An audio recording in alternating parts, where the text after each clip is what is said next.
복음에 반응하라라는 말씀의 제목으로 은혜를 나누겠습니다. 사도행전 기록을 보면 사도 바울이 복음을 전하는데 몇 가지 원칙이 있는 것을 볼 수 있습니다. 우선은 그가 한 도시에서 도시로 갈 때 그냥 가기보다는 거의 밀려서 가는 것 같은 그런 느낌. 그건 뭐냐면 박해를 당합니다. 갇히기도 하고 매를 맞기도 하고 더 이상 그 성읍에서 복음을 전할 수 없는 상황에서 거의 쫓겨가듯이 가게 되는데 이것도 하나님의 역사더라고요. 어떻게 보면 바울은 자기를 환영하고 또 좀 이렇게 위해주는 사람들이 있는 그런 곳에 가서 복음을 전하면 되는데 새로운 것을 개척하면서 계속 그런 일들을 하더라고요. 어떻게 보면 자기의 안위보다는 복음이 우선이었던 그런 삶을 볼 수 있고요. 또 그런 핍박이 예상이 되는데도 불구하고 환난이 예상이 되는데도 불구하고 그런 것을 계속하는 것을 보면 바울은 최선을 다했던 사람이다라는 거죠. 그냥 적당히 하다가 안 되겠다 그러면 빠지는 것이 아니라 기어코 그냥 매를 맞거나 옥에 갇히거나 막 이 정도의 상황이 되니까 더 이상 그곳에서 할 수 없을 때 하나님은 극적으로 그를 구해내 주시거나 아니면 또 도움의 손길을 통해서 그를 피하게 하시는 그런 경우를 통해서 바울이 옮겨가게 하는 것을 볼 수 있습니다. 그리고 또 바울 사역의 또 특징은 뭐냐면 가는 곳마다 회당에 먼저 들어가서 말씀을 전하더라고요. 회당. 여러분 회당은 어떤 곳이냐면 포로기 이후에 유대인들이 이스라엘 백성들, 이스라엘 민족들이 하나님의 말씀을 읽고 또 자녀들에게 가르치고 그러면서 그 어떤 민족의 정체성, 공동체성을 확인하는 그런 일종의 좀 종교적인 그 회합의 장소가 회당입니다. 근데 사실 그래서 그곳에 가면 하나님의 말씀이 그러니까 예수 그리스도의 탄생이 배경이 되는 구약의 말씀도 잘 알고 있지만 또 우리가 경험적으로 보면 유대인들은 예수 그리스도를 인정하지 않고 반대하던 사람들이기 때문에 회당에 가서 말씀을 전한다는 것은 오히려 자기를 반대하는 사람들을 만나는 것인데 그럼에도 불구하고 바울이 가서 복음을 전한 이유는 뭘까? 그는 이방인을 위한 사도로 부르심을 받았다는 것을 그는 알았거든요. 그럼에도 불구하고 굳이 이방 지역의 회당에 가서 그것도 유대인들이 많은 그 회당에 가서 복음을 전한 것은 왜 그랬을까? 그건 아마도 바울은 자기 동족에 대한 자기 유대인들에 대한 빚진 자의 심정인 거죠. 아직도 이 복음을 모르고 아직도 예수 그리스도가 어떤 분인지 정확히 모르는 사람들에게 이것을 전하려고 하는 그런 의도가 있었던 것입니다. 바울은 도시를 옮겨가면서 이 말씀을 전하는데 그 도시마다 지난번에 빌립보나 이런 데서 이런 하나님이 예비한 사람들을 만들어 준비해 놓으셨고 또 그들을 통해서 역사하신 것처럼 바울은 곳곳에서 하나님의 역사를 경험하게 됩니다. 그러나 또 한편으로 보면 바울이 전하는 복음에 반대하는 사람들도 만나게 되거든요. 저는 그래서 이 복음에 반응하는 건데 긍정적인 반응과 부정적인 반응이 있는데 여러분은 이미 긍정적인 반응을 해서 이 자리에 앉아 계신 분들일 텐데 이왕이면 하나님이 여러분에게 말씀하실 때 긍정으로 반응해서 주님께 더 가까이 가고 또 주님의 귀한 자녀로서 사시기를 주의 이름으로 축원합니다. 오늘 말씀 가운데도 하나님이 함께 하시고 여러분 속에 성령의 역사가 일어나기를 주의 이름으로 축원합니다. 바울 일행이 데살로니가에 도착했다 그랬습니다. 바울 일행이 어디를 거쳐서 그들이 데살로니가에 이르렀다 그랬는데 바울 일행이 데살로니가에 이르렀다는 것은 복음이 그 땅에 임했다는 것과 같은 얘기입니다. 그러니까 그들이 하는 일들이 뭐 하는 거예요? 복음 전하는 일이었으니까 복음 전하는 사람이 그 땅에 갔으니까 복음이 그곳에 임한 것이죠. 하나님의 말씀에 사로잡힌 사람이 있는 곳에 하나님의 말씀이 거하는 것입니다. 하나님의 뜻을 행하는 사람들이 있는 곳이 하나님 뜻이 임하는 곳이 되는 겁니다. 여러분이 그런 성도가 되시기를 간절히 바랍니다. 우리 성도들이 사는 그곳이 교회가 되는 거고요. 교회가 세워지는 겁니다. 그러니까 모이는 교회, 흩어지는 교회. 여러분이 있는 곳이 바로 그곳입니다. 그런데 그 데살로니가 오기 전에 지도를 한번 보시면 암비볼리라는 곳과 아볼로니아라는 두 지역을 지납니다. 이 2차 전도여행 지도인데요. 저기 그 위에 꼭대기에 빌립보 오른쪽 위에 보면 빌립보 있는데 암비볼리, 아볼로니아 두 도시를 여기 성경의 표현대로하면 다녀갔다 그랬습니다. 다녀갔다. 그래서 학자들은 이 다녀갔다는 요 문구에 대해서 이런저런 이야기를 하는데요. 그냥 스쳐 지나갔다라고 하는 말도 되고 또 바울이 곳곳에서 복음을 할 수만 있으면 전했기 때문에 이 지역이, 이 도시 성읍들이 상업이 이렇게 왕성했던 것이고 항구 도시고 그렇기 때문에 사람들이 많이 모인 곳인데, 그 많이 모인 곳에서 바울이 그냥 걸어가고 그러지는 않았을 것이라고 보거든요. 그런데도 불구하고 여기를 그냥 다녀갔다 오고 데살로니가에서 있었던 일을 기록한 것으로 보면 성경이 사실 모든 사건 기록을 다 한 것은 아니잖아요. 그러니까 어떻게 보면 이 암비블리아하고 아볼로니아에서 특별한 사건 기록이 없었다라고 해도 되는 거죠. 그러니까 구속사적 관점에서 기록된 성경이라는 것을 본다면, 그런 전제로 본다면 이 지역에서는 아주 특별한 성령의 역사가 없었다고도 보는 거죠. 또 그 드로아에서 마게도냐 사람이 건너와서 우리를 도우라라고 했을 때 그런 환상을 바울이 기도하는 가운데 봤던 것처럼, 어쩌면 성령이 이 데살로니가에서 복음이 전해지는 것이 더 급하니까 바울을 그쪽으로 좀 확 땡기셨다, 이렇게도 보게 되는 겁니다. 근데 중요한 것은 뭐냐면, 아무 일이 일어나지 않는 그 도시나 성읍들을 가만히 보면 안타깝죠. 우리가 봐도 여기 왜 그냥 지나갔을까. 그런데 짐작컨대 그 도시에 사모하는 사람이 없거나 아니면 그 도시에 복음을 잘 받아들이는 사람이 없을 때 그냥 지나가 버리게 되는 거죠. 여러분의 생애 가운데 하나님이 말씀하실 때 그걸 붙잡으면 역사가 일어날 줄로 믿습니다. 그러나 그냥 지나가게 하지 마십시오. 바디메오 같은 사람이 그러는 거 아닙니까? 그가 지나갈 때 다윗의 자손 예수여 나를 불쌍히 여기소서 소리 지르는 겁니다. 주님이 지나가고 계시거든요. 하나님이 역사하시고 성령이 지금 역사하고 계시는데, 그때 사모하는 마음으로 그 붙잡는 사람들에게는 하나님이 일하시는 거죠. 오늘 저와 여러분이 구원받은 하나님의 백성으로 살아가는 거, 이게 참 감사한데요. 그 기회를 놓치지 마시고 꼭 붙잡으시기를 간절히 바랍니다. 그리고 나서 또 우리가 살고 있는 이 지역에 복음이 전해지고 교회가 세워지는 것에 대한 또한 감사를 하셔야 됩니다. 어떤 분들이 그러시거든요. 전화를 받아요. 목사님, 우리 자녀가 어디로 갔는데 그쪽에 교회를 좀 소개해 주세요 라고 합니다. 당연히 그쪽에 교회가 없어서 저한테 그 소개를 해달라기보다는 이왕이면 우리의 자녀들이 조금 더 그런 낯선 곳에서 익숙한 분, 아니면 조금이라도 연줄이 되는 분하고 신앙 관리를 좀 받았으면 하는 마음으로 그렇게 소개를 부탁하시는 것 같아요. 그래서 저도 이제 근처에 혹시 성결교회가 있고 제가 아는 분이 있으면 이제 그분을 통해서, 얼마 전에도 우리 권사님 한 분 이사 가셨는데 제가 그 전화번호를 해서 마침 그 옆에 우리 그 동기 목사님 교회가 있어서 그 교회를 제가 소개해주고 전화번호도 주고 연락 한번 드렸어요. 그랬더니 감사하다고 그러시더라고요. 먼 인천 쪽으로 가셔서 그랬거든요. 그렇게 해드리는 겁니다. 그런데 그러고 보면 아니 세상에 교회가 없어서 교회를 찾고 있는가. 그런데요, 가만히 보니까 이게 그래요. 제가 전에 사역할 때 그 교회가 그 장마 때 큰 수해를 만났거든요. 근데 여러분, 수해를 만나면 제일 문제가 뭔지 아십니까? 마실 물이 없어요. 그게 아이러니하더라고요. 수해를 만났는데 먹을 물이 없는 거예요. 아니, 물론 정말 죽을 것 같으면 그냥 흐르는 물이라도 먹을 거겠지만, 그러나 생수가 없어요. 지하수가 아니면 이런 그 수도 시설들이 다 망가지니까 물이 없더라고요. 그래서 그런 이렇게 재난 지역에 가장 먼저 공급하는 게 물인 것 같아요. 물을 막 차도 끊기고 다 끊기니까 헬기로 내려주더라고요. 물을 그냥 이만한 짐 더미로 해가지고 물을 갖다 주더라고요. 그냥 비상 키트하고 물이 제일 먼저 공급되는 거 볼 수 있습니다. 세상에 교회가 많고 홍수 시대라고 하지만 정말 하나님의 말씀을 사모하고 믿음으로 예배하는 사람들이 모이는 그런 교회를 가고 싶은 게 성도들이잖아요. 우린 교회가 그런 교회 되기를 간절히 바랍니다. 그리고 여러분이 살고 있는 이 지역에 복음이 전해진 것에 감사하십시오.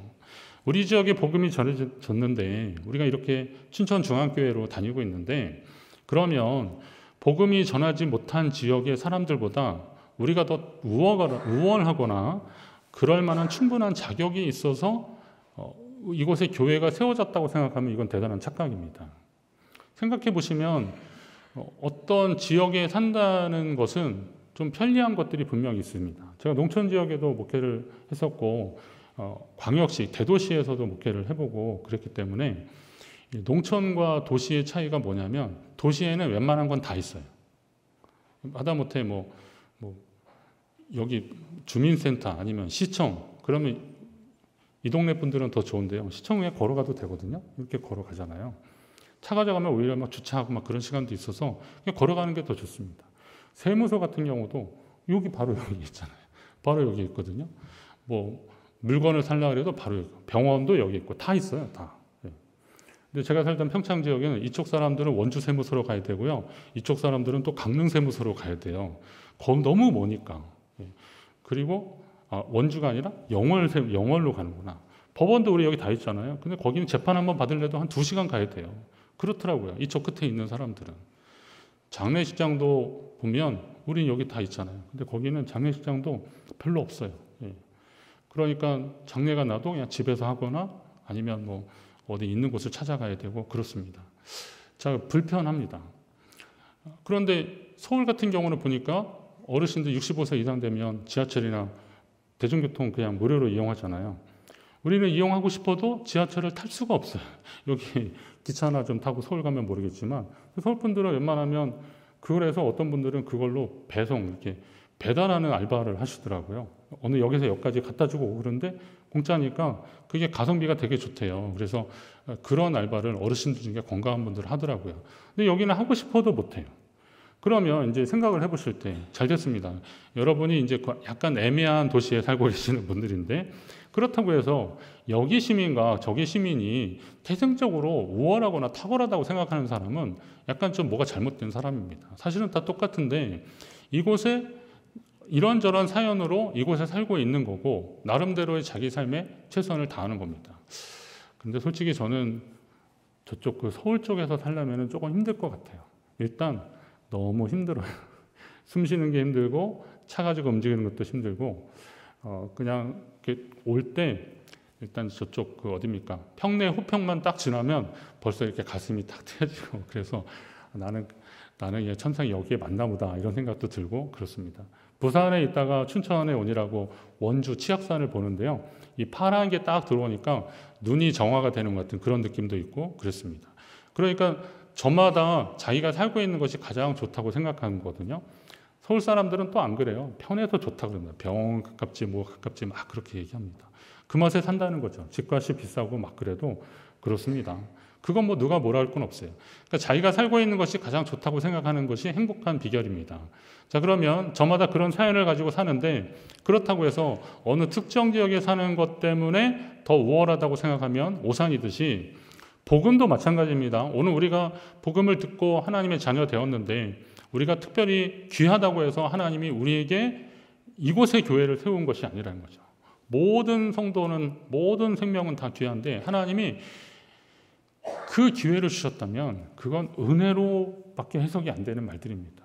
제가 가끔 설교 중에 이 은혜에 대한 이야기를 하는데 저는 가만히 생각해 보면 제 삶이나 제 생애, 제 목회 과정이나 가만히 봤을 때 저희 가정, 집안사 이렇게 다 봤을 때요. 은혜라고 하는 단어를 빼놓으면 설명이 안 되는 일들이 되게 많더라고요. 특별하거나 무슨 탁월한 능력이나 배경이 좋아서 이런 게 아니거든요. 다 은혜예요, 보면. 그럼 은혜로 사는 사람들은 어떤 마음을 가져야 되느냐면 그 은혜가 하나님의 선물인데 혹시나 그걸 상대적으로 덜 받은 사람들에 대해서는 어떻게 하셔야 돼요? 빚진 자의 심정을 가져야 되는 겁니다. 빚진 자의 심정. 우리가 살고 있는 이 지역에 교회가 세워지고 또 좋은 성도들 함께 예배할 수 있게 하신 거 하나님의 은혜라고 우리가 안다면 혹시나 교회가 없는 것, 복음이 아직 확실히 전해지지 않는 그런 곳에 대해서는 빚진 자의 심정을 가지고 그리고 그것을 위해서 중보하고 우리가 할 수 있는 것을 해야 되는 겁니다. 선교지를 위해서 기도하고 그 선교사님들 오면은 이렇게 좀 잘 후원도 하고 또 잘 대접하고 저는 이거는 그 일을 하는 분들에도 귀하지만 그곳에 있는 영혼들에 대한 빚진 자의 심정이 있어야 된다는 것이죠. 그런 일들을 감당하는 겁니다. 그것이 빚진 자의 심정이죠. 그래서 바울은 그렇게 하는 거죠. 데살로니가 지역에 여기서도 회당에 들어가서 복음을 전할 때 같은 동족으로서 아직도 예수 그리스도를 모르는 사람들에 대한 빚진 자의 심정이 있었고 또 하나님이 이곳에 성령의 감동을 통해서 복음을 전하게 하셨을 때 이왕이면 이곳에서 복음이 잘 전해져서 이 사람들이 예수 잘 믿고 또 빚진 자의 심정으로 또 살기를 바라는 마음으로 그는 최선을 다해서 그것에 사역을 한 것을 봅니다. 오늘 우리도 이 복음을 전하고 이 복음으로 살고 이 복음을 전하는 일에 최선을 다하는 성도 되시기를 간절히 바랍니다.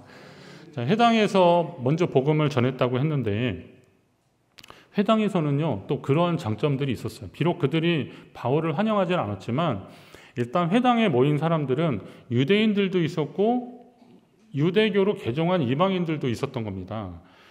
그런데 이 사람들은 계속 성경을 읽는 사람들이었기 때문에 예수 그리스도의 배경이 되는 구약의 메시아 사상에 대해서 그들은 알고 있었어요. 특히나 이런 하지만 아수르, 바벨론, 그리고 나중에 헬라, 그리고 이 로마 시대를 거쳐면서 이렇게 다 빼앗기고 주권이 없는 그런 상황에서 하나님이 이스라엘의 영광을 언제 회복하실까라고 하는 기대감 속에서 그들이 가졌던 게 이제 메시아 사상이거든요.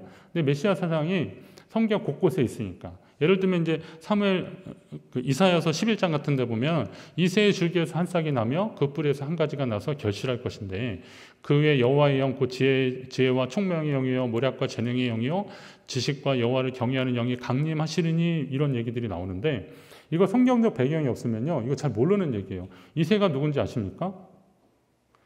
권사님 설마 모르는 건 알잖아요. 그런데 성경을 아는 사람들 이새 그러면 누구예요? 이새의 줄기라 그러면 이게 다윗. 그리고 거기에서 싹이 나고 그러는 것은 다윗 왕조를 통해서 하나님 뭔가를 하시는구나. 예수님 이야기, 족보 이야기 나오는 것이 바로 그런 거거든요.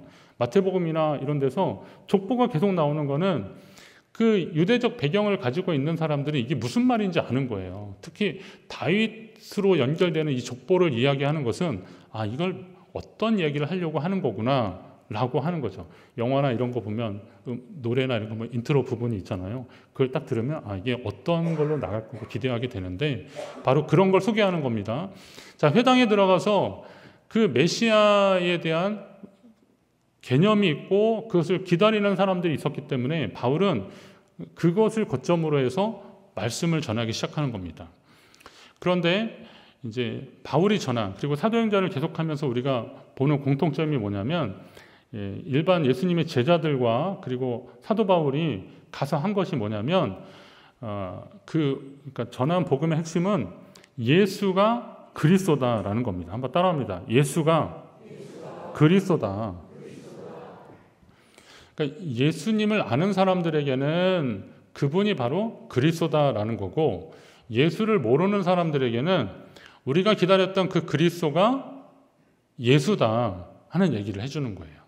아마 여기에서는 그리스도가 예수다라는 이야기를 했겠죠. 이쪽에는 예수 사건을 잘 모르는 사람들도 있어요.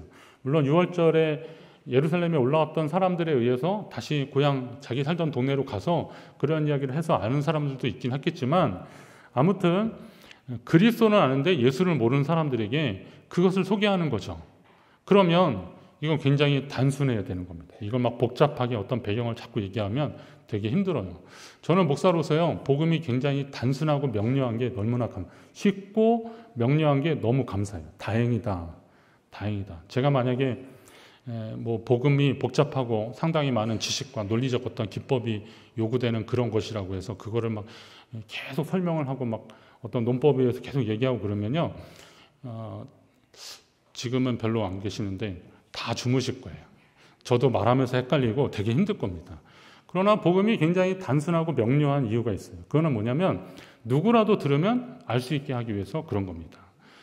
물론 여기 본문 이제 뒤에 나오면 경건한 헬라인의 큰 무리와 적지 않은 귀부인들도 바울과 실라를 따랐다고 했지만 그들이 복음을 영접한 거지만 그러나 초기 교회 그리고 예수님이 사역했던 초기에 보면 예수님을 따르던 사람들의 대부분이 어디서부터 시작됐어요? 갈릴리에서 시작된 겁니다. 근데 이 갈릴리는 이스라엘 전체로 본다면 지금은 우리가 이스라엘이라고 말하지만 영어로 말하면 주, 그래서 유대인이잖아요. 이 유대 이름도 그렇게 바뀌어 버렸어요. 어느 정도냐면 바벨론에 의해서 망할 때가 이제 남왕국 유다가 최종적으로 멸망한 건데 그때는 그래서 이스라엘 이름을 썼는데 바벨론 포로기를 지나면서 그들이 돌아오면서 그들은 이제 더 이상 이스라엘이라는 이름보다는 유대인이라는 그런 말들을 더 좋아합니다. 왜냐하면 자기들이 선민의식이 있었고 그리고 유다 지파를 통해서 하나님의 그러니까 그 다윗 왕조의 그 축복권이 지나간다 생각했기 때문에 이 사람들은 자기들을 유대인이라고 하는 것을 좋아했습니다. 물론 이제 이게 좀 지나면서 유대인들 하면 무슨 그 베니스 상이 뭐 이런 데서 보면 굉장히 뭐 탐욕스럽고 막 인정사정 없고 막 이런 사람처럼 이렇게 하지만 그럼에도 불구하고 이 사람들은 그렇게 불리는 것을 마다하지 않았습니다. 그 말은 다시 말하면 그런 선민의식이 똘똘 뭉쳤는데 사마리아나 그 위에 있는 갈릴리 지역의 사람들은 이쪽에 요즘 아싸라 그러더라고요. 아웃사이더. 그 주류가 아니에요. 비주류예요. 갈릴리 사람들은 탁 보면 압니다. 제가 대관령 지역에서 목회했었는데 강릉 가잖아요. 그러면 한 4월 달쯤에 중후반에 강릉 가잖아요. 그러면 저 대관령 넘어온 사람인지 딱 보면 알아요. 왜냐하면 대관령 쪽, 행계 쪽은 4월 달 돼도 막 눈도 오고 춥거든요. 그래서 막 패딩 입고 막 그러는데 이제 강릉에 딱 내려갈 때 그 복장으로 딱 내려가잖아요. 강릉 사람들은 봄이에요. 바람은 불어도 뭐 그래도 막 꽃피고 막 그러니까 옷을 딱 보면 저 영 넘어온 사람들이라고. 저보고 처음에 누가 그랬어요. 영 넘어오셨어요? 그래서 영이 어디지? 막 그랬는데 그 얘기였어요. 저도 이제 살다 보니까 그걸 느끼더라고요. 탁 보면 알아요. 갈릴리 사람들은 탁 보면 압니다. 그래서 그 제사장집 그 여종이 그런 거예요. 너 저 같은 도당 아니냐? 막 그렇게 한 거죠. 이 사람들이 막 방언하고 막 그러니까 나중에 이 갈릴리 사람들이 어떻게 이런 걸 할 수 있냐라고 하는 거죠. 왜 그랬을까요? 탁 보면 알기 때문에.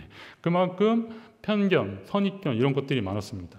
그래서 사회적으로 주류에 진출하기가 딱 어려웠던 사람들입니다. 이 사람들은 그래서 하는 일이 뭐냐면 어부 그리고 또 목축을 하는데 그 이스라엘 가보시면 거기 갈릴리 거기에서 베드로 고기라고 해서 먹는 것 있잖아요. 근데 그런 것들은 사실 비늘이 없어요.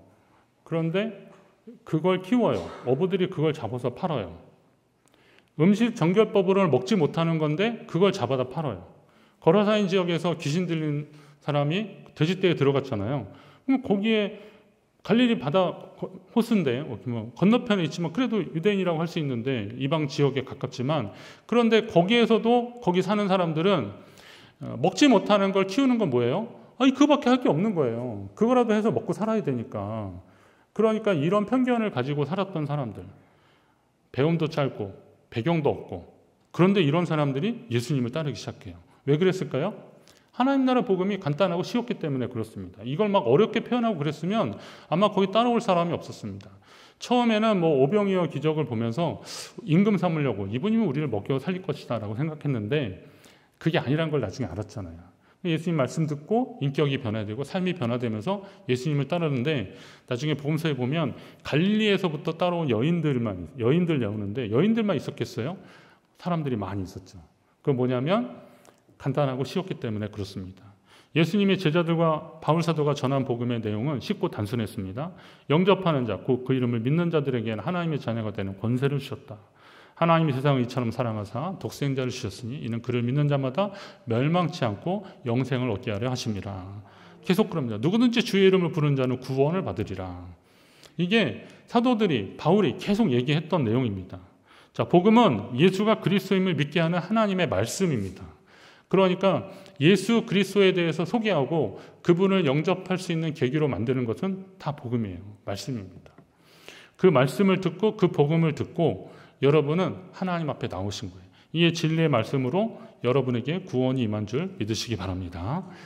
그러면 이제 같은 이 단순하고 명료한 이 말씀을 들었는데 어떤 사람들은 거기에 반응했고 어떤 사람들은 반응하지 않았어요.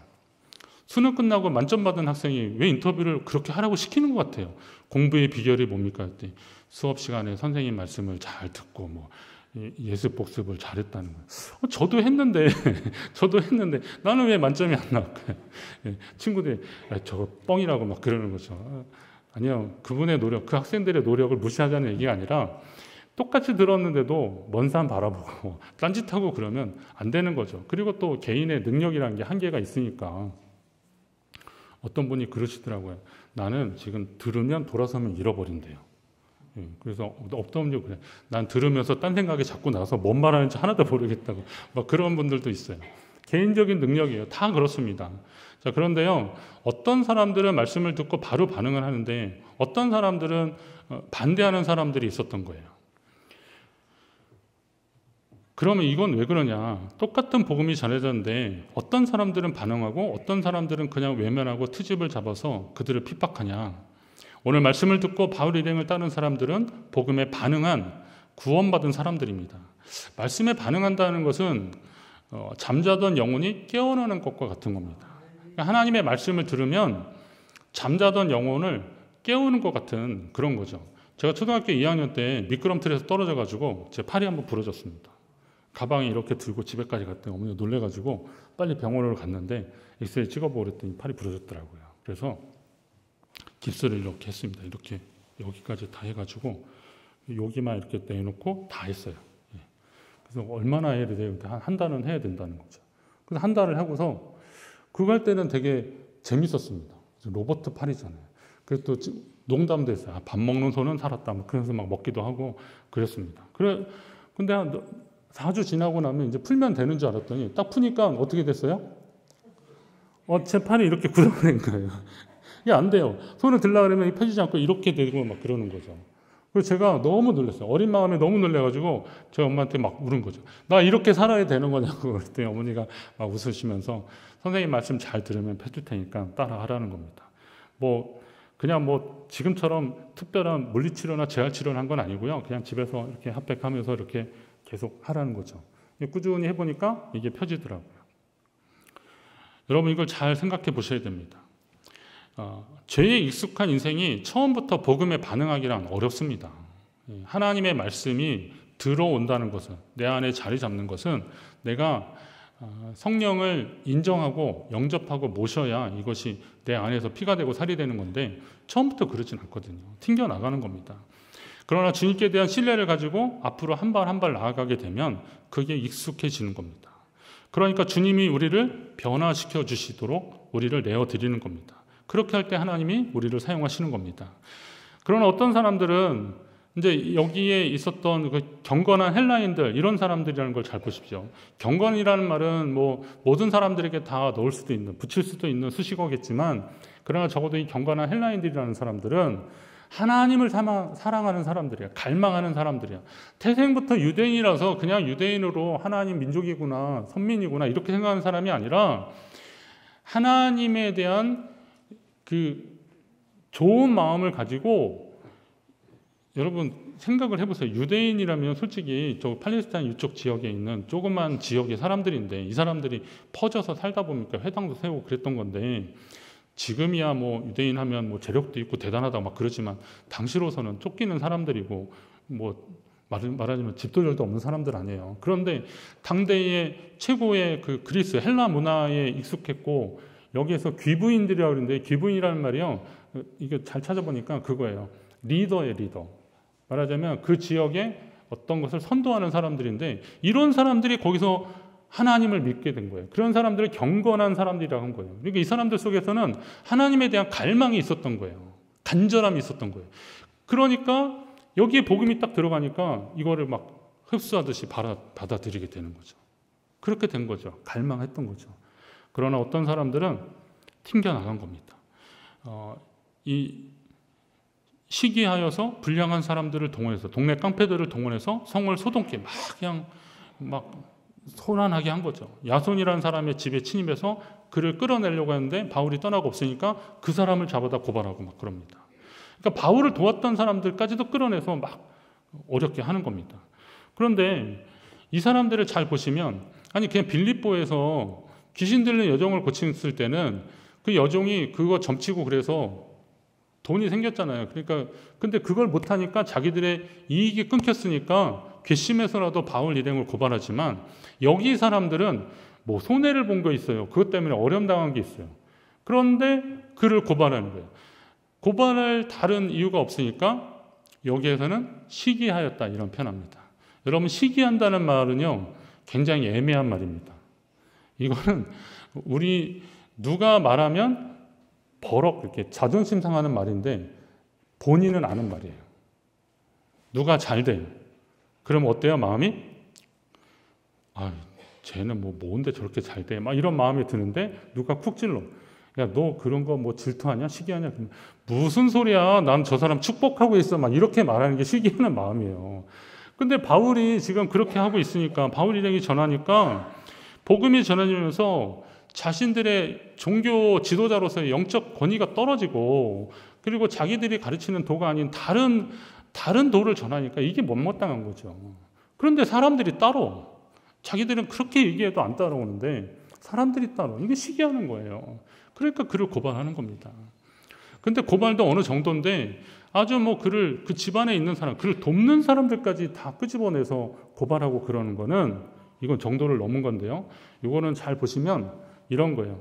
아, 이건 좀 선을 넘은 거다라고 생각이 드는데, 이 선을 넘는 일에는요, 이거는 악한 영이 역사하는 거예요. 가만히 보면. 그러니까 하나님의 역사는, 성령의 역사는 이렇게 순적합니다. 그리고 부담은 있어도 그걸로 인해서 괴롭거나 힘들거나 그러진 않아요. 여러분 만약에 기도하다가 하나님 말씀을 주셨을 때, 성경을 읽다가 아니면 기도하다가 하나님 주셨던 그러한 감동들, 이런 것들은 괴롭거나 힘들거나 그렇지 않습니다. 물론 본인은 그것 때문에 고민이 되고 잠 못 이룰 수 있지만, 그러나 그것 때문에 주변 사람들이 힘들진 않아요. 그러나요, 이 일로 인하여서 다른 사람들이 힘들어지고 있던 거죠. 그러니까 이렇게 아이들 키우다 보면 애들이 이제 뭐 지가 잘못했는데도 막 바르르 떨면서 막 말할 때 있잖아요. 얘는 지금 쫄았구나. 이런 생각이 드는 거죠. 얘가 지금 선을 넘고 있구나. 막 그런 거죠. 학생 때 이렇게 하면 별거 아닌데 막 버럭 화내면서 막 약간 폭력적으로 바뀌는 애들 보면, 아, 얘는 뭔가 좀 쉬운 것 같은 그런 느낌이 들잖아요. 막 이게 쉬우는 거예요. 부정적인 것들이 폭발하게 되는 것은, 그건 정상적인 게 하나님의 역사가 아니잖아요. 아니거든요. 이런 일들이 있는 거예요. 자, 그러면 말씀을 듣고 하나님의 역사, 말하자면 복음을 듣고 말씀을 듣고 긍정적으로 반응하도록 힘써야 되는 겁니다. 부정적인 거라면 몰라도 긍정적이고 딱 봐도 성경적이고 믿음 안에 있는 것이라면 이건 성령의 역사 아닙니까? 그럼 그걸 따라가고 믿음으로 순종하는 거예요. 여러분이 그 복음에 순종하시기를 주의 이름으로 축원합니다. 이 복음으로 사는 사람들을 하나님이 도우시고 함께 하시는 거예요. 바울이 바로 그런 역사의 주인공입니다. 증인입니다. 여러분, 살아있는 나무와 죽은 나무의 차이가 뭔지 아십니까? 살아있는 나무는 외부 자국이나 상처에 반응하는 겁니다. 가구점 성구하셨던 그 장로님이 출신교회 장로님인데, 그분하고 이런저런 말씀 나누다가 우연찮게 이런 얘기를 하다가 그런 얘기 하시더라고요. 목사님, 이렇게 저런 목재나 이런 것들은 고다에 된대요. 참, 그 얘기를 했는데, 상처가 있는 거를 이제 진액을 내뿜어서, 말하자면 무슨 송진 막 이런 거 있잖아요. 그런 걸 내뿜어서 그거를 감싸고 그래서 회복시키려고 하는 거잖아요. 그러면 생기는 게 뭐예요? 그게 옹이거든요. 옹이. 나무의 옹인데, 그 장로님이, 성구점 하는 장로님이 그런 얘기 하시더라고요. 이런 목재나 이런 것들은 그런 옹이가 있으면 사실 목재로서는 가치가 떨어진대요. 고다에 되니까. 옹이 같은 게 있으면 다루다 보면 탁 부러지고 그래서 별로 좋지 않대요. 그러나 옹이는 그런 데는 잘 쓸 수 없지만, 그런 옹이를 잘 만들면 작품을 만든다는 거예요. 예술 작품을 만든다는 거죠. 그런 차이죠. 그러면 오늘 우리가 하나님의 말씀에 반응해서 살아가는 동안에 그것 때문에 조금 힘들 수도 있어요. 이런 바울이 당한 것처럼 외부적인 고난이나 핍박을 받을 수도 있어요.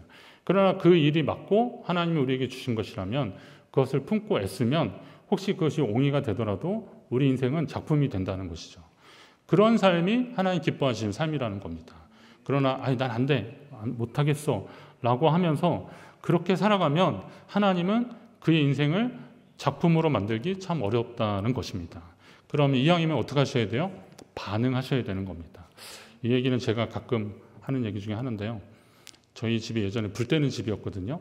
불 때는 집이었는데 저녁을 먹고 제가 깜빡 잠들었는데 글쎄 한 10시쯤에 이렇게 일어난 거예요. 그래서 별거 아니고 물 먹고 이제 또 다시 잤어요. 그런데 아침에 일어나니까 이쪽으로 해서 이렇게 복숭아뼈 있는 데하고 이쪽이 되었더라고요. 그래서 물집이 생겼어요. 그래서 저희 어머니가 그러시는 거예요. 아유 이 미련한 놈아, 둔한 놈 막 그러는 거예요. 아니 그 살이 익는데도 그걸 몰랐냐고 그러더라고요. 제가 예민해 보입니까? 둔해 보입니까? 예. 저 사실 예민하거든요. 근데 이 상황이 그날 그렇게 된 거예요. 아, 4살이 익는데도 그것도 모르고 잤구나. 예. 제가 그래서 아주 뜨거운 걸 별로 안 좋아합니다. 평창 지역에서 목회할 때 우리 권사님들이 봄신방 가면 목사님 오신다고 불을 얼마나 떼는지 아랫목 윗목이 없이 너무 뜨거워가지고 제가 방석 좀 꼭 좀 달라고 막 그래서 그렇게 안 죽던 때도 있어요. 근데 반응해야 돼요. 하나님이 나를 데피시거나 아니면 하나님이 나를 자극하시는데 이 도끼가 나무 뿌리에 놓였는데도 이 주님의 마지막 경고인데도 이것도 모르고 그냥 지나가 버리면 언제 반응하고 언제 하나님 뜻 가운데 쓰임 받겠습니까? 이왕이면 하나님의 말씀이 전해질 때, 오늘 이렇게 하나님의 말씀에 복음에 반응하라라는 말씀이 전해질 때 여러분이 움직이시고 반응하셔서 하나님께 쓰임 받으시기를 주의 이름으로 축원합니다.